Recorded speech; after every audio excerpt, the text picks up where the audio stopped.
ಧಿಕ್ಕಾರ. ಕುಸಿಯುವ ಭೀತಿ ಎದುರಿಸುತ್ತಿರುವ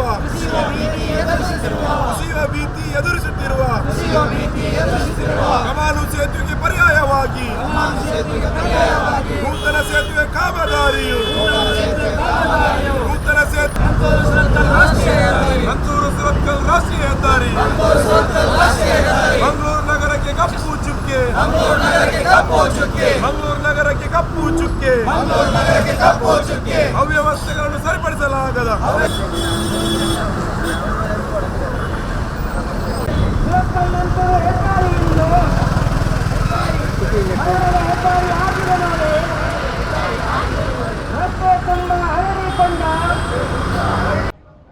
ರಾಷ್ಟ್ರೀಯ ಹೆದ್ದಾರಿ 66 ನಮ್ಮ ಸುರತ್ಕಲ್ನಿಂದ ನಂತೂರ್ವರೆಗಿನ, ಅದೇ ರೀತಿ ನಂತೂರಿನಿಂದ ಬೀಚ್ ರೋಡ್ವರೆಗಿನ ಈ ರಸ್ತೆಯ ಮಧ್ಯೆ ನಂತೂರ್ ಮತ್ತು ಸುರತ್ಕಲ್ನ ಮಧ್ಯೆ ಸುಮಾರು 18 ಕಿಲೋಮೀಟರ್ನ ರಾಷ್ಟ್ರೀಯ ಹೆದ್ದಾರಿ ಏನಿದೆ ಇದು ಸಂಪೂರ್ಣವಾಗಿ ಹದಗೆಟ್ಟಿರ್ತಕ್ಕಂಥದ್ದು ಮತ್ತು ರಸ್ತೆ ಗುಂಡಿಗಳಿಂದಾಗಿ ಇವತ್ತು ವಾಹನ ಸಂಚಾರಕ್ಕೆ ಆಗದ ಒಂದು ಪರಿಸ್ಥಿತಿಯಲ್ಲಿದೆ.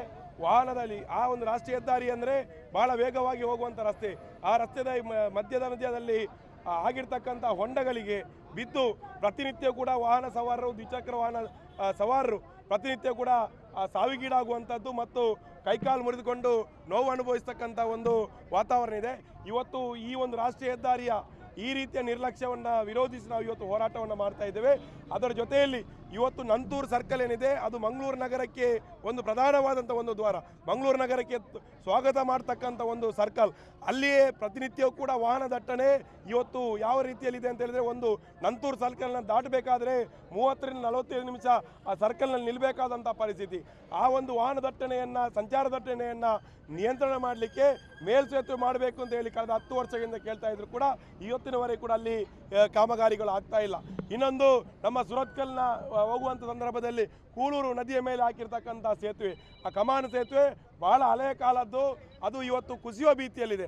ಆ ಒಂದು ಸೇತುವೆ ಮೇಲೆ ಸಂಚಾರ ಮಾಡಬಾರ್ದು ಅಂತೇಳಿ ಒಂದು 5-6 ವರ್ಷದ ಹಿಂದೆ ಇಲ್ಲಿನ ಜಿಲ್ಲಾಧಿಕಾರಿಗಳು ಒಂದು ಆದೇಶವನ್ನು ನೀಡಿದರು. ಅದು ಕುಸಿಯುವ ಭೀತಿಯಲ್ಲಿದೆ, ಅಪಾಯಕಾರಿ ಸ್ಥಿತಿಯಲ್ಲಿದೆ. ಅದೇ ಸೇತುವೆ ಮೇಲೆ ಇವತ್ತು ಜನ ಸಂಚಾರ ಮಾಡ್ತಾ ಇದ್ದಾರೆ. ಅದಕ್ಕೆ ಪರ್ಯಾಯವಾಗಿ ರಾಷ್ಟ್ರೀಯ ಹೆದ್ದಾರಿ ಪ್ರಾಧಿಕಾರದವರು ಆ ಸೇತುವೆ ನಿರ್ಮಾಣ ಕಾಮಗಾರಿನ ಆರಂಭ ಮಾಡಿ 4 ರಿಂದ 5 ವರ್ಷ ಕಳೆದರೂ ಕೂಡ ಇವತ್ತು ಕೂಡ 50% ಕಾಮಗಾರಿ ಅದು ಪೂರ್ಣ ಆಗಿಲ್ಲ. ಇವತ್ತು ಈ ಎಲ್ಲ ವಿಚಾರಗಳನ್ನು ಇಟ್ಕೊಂಡು ಪ್ರತಿನಿತ್ಯವನ್ನು ಸಂಭವಿಸ್ತಕ್ಕಂಥ ಆ ಒಂದು ರಸ್ತೆ ಅಪಘಾತಗಳನ್ನು ಇವತ್ತು ನಿಲ್ಲಬೇಕಾದ್ರೆ ಇವತ್ತು ಇಲ್ಲಿನ ಸಂಸದರು, ಇಲ್ಲಿನ ಶಾಸಕರು ನೀವು ಮಾತಾಡಬೇಕು. ರಾಷ್ಟ್ರೀಯ ಹೆದ್ದಾರಿ ಪ್ರಾಧಿಕಾರದವರ ತಪ್ಪಿನಿಂದಾಗಿ ಗುಂಡಿ ತಪ್ಪಿಸುವ ಗಡಿಬಿಡಿಯಲ್ಲಿ ಅದೆಷ್ಟೋ ಯುವಕರು ತಮ್ಮ ಪ್ರಾಣವನ್ನು ಕೊಟ್ಟಿದ್ದಾರೆ. ಈ ರಸ್ತೆ ಗುಂಡಿಯಿಂದಾಗಿ ಅಪಘಾತ ಸಂಭವಿಸಿದರೆ ಒಂದೇ ಒಂದು ಪೊಲೀಸ್ ಕೇಸುಗಳು ರಾಷ್ಟ್ರೀಯ ಹೆದ್ದಾರಿ ಪ್ರಾಧಿಕಾರದವರ ಮೇಲೆ ಆಗುವುದಿಲ್ಲ. ಬದಲಾಗಿ ವಾಹನ ಸಂಚಾರ ಮಾಡ್ತಕ್ಕಂಥವರ ಮೇಲೆ ಕೇಸುಗಳು ದಾಖಲಾಗ್ತದೆ. ಇವತ್ತೊಂದು ಜನಪರವಾದಂಥ ಹೋರಾಟ ಮಾಡಬೇಕಾದ್ರೆ ಇವತ್ತು ರಾಷ್ಟ್ರೀಯ ಹೆದ್ದಾರಿ ಪ್ರಾಧಿಕಾರದ ಈ ಒಂದು ನಿರ್ಲಕ್ಷ್ಯತನ, ಈ ರಾಷ್ಟ್ರೀಯ ಹೆದ್ದಾರಿಯ ಈ ಒಂದು ಸಮಸ್ಯೆಯ ಗಂಭೀರತೆ ಇದ್ದರೂ ಕೂಡ ನಾವು ಜನಪರವಾದ ಈ ಒಂದು ಹೋರಾಟ ಮಾಡಬೇಕಾದ್ರೆ 1 ವಾರ 10 ದಿನದ ಹಿಂದೆ ಪೊಲೀಸರ ಅನುಮತಿಯನ್ನು ಕೇಳಿದ್ರು ಕೂಡ ಕೊನೆಯ ಕ್ಷಣದಲ್ಲಿ ಅನುಮತಿಯನ್ನು ನಿರಾಕರಣೆ ಮಾಡ್ತಾರೆ. ಇವತ್ತು ಜನಪರವಾದಂತಹ ಹೋರಾಟವನ್ನು ಮಾಡಬೇಕಾದ್ರೆ ಇವತ್ತು ಅನುಮತಿಯನ್ನು ನಿರಾಕರಿಸಿ ಹೋರಾಟವನ್ನು ಹತ್ತಿಕ್ಕುವಂಥ ಕೆಲಸ ಮಾಡ್ತಾರೆ. ಇವತ್ತು ನಾವು ಶಾಂತಿಯುತವಾಗಿ ರಸ್ತೆಯನ್ನು ತಡೆಯನ್ನು ಮಾಡದೆ, ಹೆದ್ದಾರಿ ತಡೆಯನ್ನು ಮಾಡದೆ ಶಾಂತಿಯುತವಾಗಿ ಧರಣಿ ಮಾಡಬೇಕಾದ್ರೂ ಕೂಡ ಪೊಲೀಸರ ಅನುಮತಿ ನಿರಾಕರಣೆ ಮಾಡ್ತಾ ಇರುವಂಥದ್ದು ಇದು ಒಪ್ತಕ್ಕಂಥದ್ದಲ್ಲ. ಜನಪರವಾದಂಥ ಹೋರಾಟವನ್ನು ಹತ್ತಿಕ್ಕುವಂಥ ಪ್ರಶ್ನೆ ಎದುರಾದರೆ ನಾವು ಹೋರಾಟವನ್ನು ಮಾಡ್ತೇವೆ ಅನ್ನುವಂಥ ನಿಟ್ಟಿನಲ್ಲಿ ನಾವು ಮುಂದೋಗ್ತೀವಿ. ಇವತ್ತು ಹೋರಾಟಗಾರರಿಗೆ ಪೊಲೀಸರ ಕೇಸುಗಳು ಅಥವಾ ಪೊಲೀಸರ ಯಾವುದೇ ರೀತಿಯ ಕ್ರಮಗಳು ಇವತ್ತು ಜನಪರವಾದಂಥ ಸಮಸ್ಯೆಗಳ ಮುಂದೆ ಯಾವುದೂ ಅಲ್ಲ. ಜನರಿಗಾಗಿ, ಜನರ ಬೇಡಿಕೆಯಾಗಿ ನಾವು ಹೋರಾಟ ಮಾಡುವಂಥದ್ದು. ಪೊಲೀಸರ ಈ ರೀತಿಯ ಒಂದು ಅನುಮತಿ ನಿರಾಕರಣೆಯ ಏನು ಮಾಡಿದ್ದೀರಿ ಇದು ಒಪ್ತಕ್ಕಂಥದ್ದಲ್ಲ. ರಾಜ್ಯ ಸರ್ಕಾರ ಕೂಡಲೇ ಈ ರೀತಿಯಾಗಿ ಜನಪರ ಹೋರಾಟವನ್ನು ಹತ್ತಿಕ್ಕತಕ್ಕಂಥ ಪೊಲೀಸ್ ವ್ಯವಸ್ಥೆಯ ಬಗ್ಗೆ ನೀವು ಕ್ರಮವನ್ನು ಕೈಗೊಳ್ಳಬೇಕು ಅಂತ ನಾವು ಒತ್ತಾಯವನ್ನು ಮಾಡ್ತೀವಿ. ಒಂದು ಈ ರಾಷ್ಟ್ರೀಯ ಹೆದ್ದಾರಿ ನಂತೂರು ಸುರತ್ಕಲ್ ಹೆದ್ದಾರಿ ಸಮಸ್ಯೆಗಳ ಆಗರ ಇಡೀ ದೇಶದ ಅತ್ಯಂತ ನಿಬಿಡ ಹೆದ್ದಾರಿಗಳಲ್ಲಿ ಇದು ಕೂಡ ಒಂದು. ಆದರೆ ದೇಶದ ಅತ್ಯಂತ ಕುಖ್ಯಾತ ಹೆದ್ದಾರಿಗಳಲ್ಲಿ ಒಂದು. ಇಲ್ಲಿ ಆಗುವಷ್ಟು ಅಪಘಾತಗಳು, ಪ್ರಾಣಹಾನಿ ಬಹುಶಃ ಬೇರೆ ಯಾವುದೇ ಹೆದ್ದಾರಿಯ ಭಾಗದಲ್ಲಿ ಆಗಲಿಕ್ಕಿಲ್ಲ. ಇಂತಹ ಹೆದ್ದಾರಿಯನ್ನು ಪೂರ್ಣ ಪ್ರಮಾಣದಲ್ಲಿ ದುರಸ್ತಿ ಮಾಡದೆ ಒಂದು 5-6 ವರ್ಷಗಳು ದಾಟಿತು. ಈ ಹೊಂಡ ಗುಂಡಿಗಳು ಮುಚ್ಚದೆ ದಿನನಿತ್ಯ ಅದಕ್ಕೆ ಬಿದ್ದು ಇವತ್ತು ವಾಹನ ಸವಾರರು ಪ್ರಾಣಗಳನ್ನು ಕಳ್ಕೊಳ್ತಾ ಇದ್ದಾರೆ, ಕೈಕಾಲು ಮುರಿದು ಹೋಗ್ತಾ ಇದೆ. ನಾವು ಹಲವು ಬಾರಿ ಬೇಡಿಕೆಯನ್ನು ಇಟ್ಟರೂ ಕೂಡ ಇದನ್ನು ರಿಪೇರಿ ಮಾಡದೇ ಇರೋದ್ರಿಂದ ನಾವು ಇವತ್ತು ಈ ಧರಣಿಗೆ ಕೂತಿದ್ದೀವಿ. ಅದರ ಜೊತೆಯಲ್ಲಿ ಈ ಒಂದು ಕೂಲೂರು ಹಳೆ ಕಮಾನು ಸೇತುವೆ ಮುರಿದು ಬೀಳ್ತದೆ, ಅದರ ಮೇಲೆ ವಾಹನ ಸಂಚಾರ ಮಾಡಬಾರ್ದು ಅಂತ ಹೇಳಿ ಹೆದ್ದಾರಿ ಪ್ರಾಧಿಕಾರ ಜಿಲ್ಲಾಡಳಿತಕ್ಕೆ ನೋಟಿಸ್ ಕಳಿಸಿ 6 ವರ್ಷ ದಾಟಿತು. ಆದರೆ ಇಲ್ಲಿ ಬಂದ್ ಮಾಡುವ ಸ್ಥಿತಿ ಇಲ್ಲದೇ ಇರೋದ್ರಿಂದ, ವಾಹನ ಸಂಚಾರ ನಿಷೇಧ ಇಲ್ಲದೇ ಇರೋದ್ರಿಂದ ಇವತ್ತು ಅಪಾಯಕಾರಿ ಸ್ಥಿತಿಯಲ್ಲಿ ವಾಹನ ಸಂಚಾರ ಆಗ್ತಾ ಇದೆ. ಪರ್ಯಾಯವಾಗಿ ನಿರ್ಮಾಣ ಆಗ್ತಾ ಇರುವಂಥ ಸೇತುವೆ ಏನಿದೆ, ಹೊಸ ಸೇತುವೆ 4 ವರ್ಷ ಆದರೂ ಕೂಡ ಇನ್ನೂ ಕುಂಟ್ತಾ ಇದೆ, ಪಿಲ್ಲರ್ಗಳೇ ಮುಗ್ದಿಲ್ಲ. ಈಗ ಮತ್ತೆ ಕೆಲಸ ನಿಂತಿದೆ. ಅದನ್ನು ತಕ್ಷಣ ಪೂರ್ಣಗೊಳಿಸಬೇಕು. ಮತ್ತು ನಂತೂರು ಅತ್ಯಂತ ಹೆಚ್ಚು ಬ್ಲಾಕ್ ಆಗುವಂಥ, ಅತ್ಯಂತ ಹೆಚ್ಚು ವಾಹನ ದಟ್ಟಣೆ ಇರುವಂಥ, ಅಪಘಾತಗಳಾಗುವ, ಸಾವು ನೋವು ಆಗುವಂಥ ಒಂದು ಪ್ರದೇಶ. ಅಲ್ಲಿ ಫ್ಲೈಓವರು ದಶಕದ ಹಿಂದೆ ಆಗಬೇಕಿತ್ತು, ಮೇಲ್ಸೇತುವೆ ಮಾಡಲಿಲ್ಲ.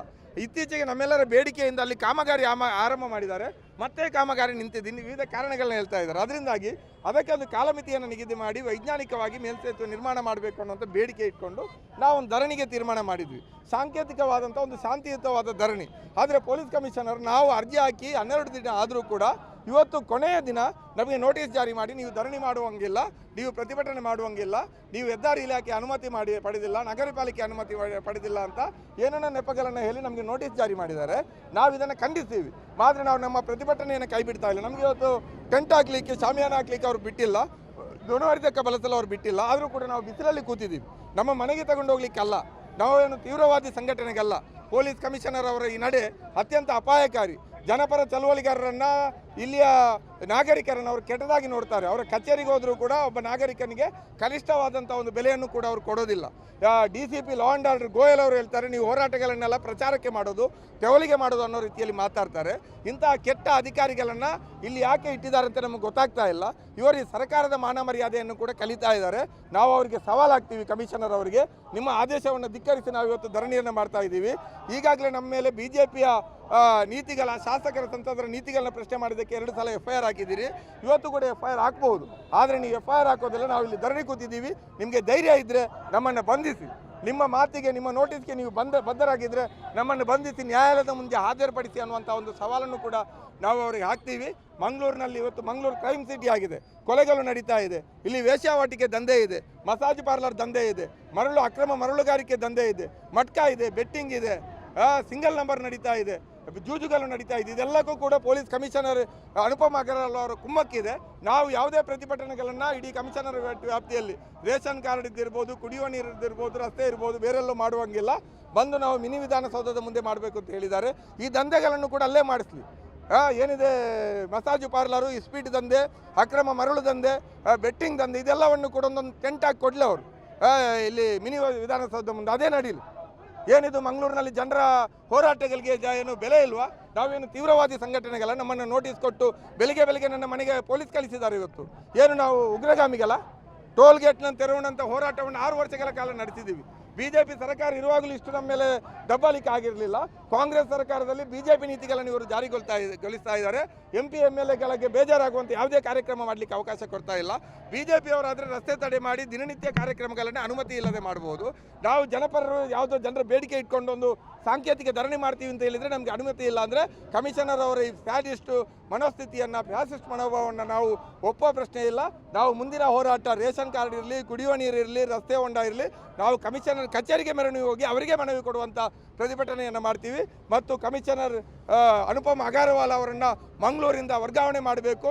ಕಮಿಷನರ್ ಅನುಪಮ್ ಅಗರ್ವಾಲ್ ಹಠಾವೋ ಚಳವಳಿಯನ್ನು ಕೂಡ ನಾವು ಹಮ್ಮಿಕೊಳ್ತೀವಿ ಅನ್ನುವಂಥ ಎಚ್ಚರಿಕೆಯನ್ನು ಕೂಡ ಕಮಿಷನರ್ಗೆ ಈ ಸಂದರ್ಭದಲ್ಲಿ ಕೊಡ್ತಾ ಇದ್ದೀವಿ.